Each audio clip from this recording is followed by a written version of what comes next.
అయ్యో చిన్న, betting app డబ్బులు పెడితే డబ్బులు వస్తాయి ఎలా అనుకున్నావు నాన్న? నిన్న న్యూస్ లో చూడలేదా? ఒక అబ్బాయి బెట్టింగ్ యాప్ వలన తన చెల్లి పెళ్లి కోసం వచ్చిన డబ్బులు తీసుకొచ్చి బెట్టింగ్ యాప్ లో పెట్టిన వలన వాళ్ళ కుటుంబం అంతా రోడ్డున పడింది. అదేం చెప్పుకోలేక ఆ అబ్బాయి సూసైడ్ చేసుకుని చనిపోయాడు.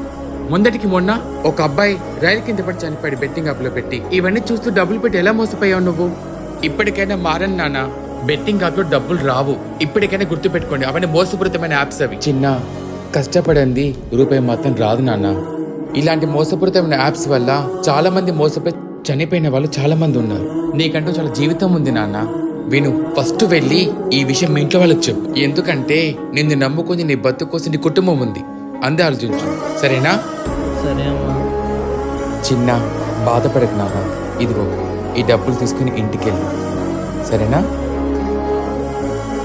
చల్లగా ఉండు, నీకంతా మంచి జరుగుతుంది.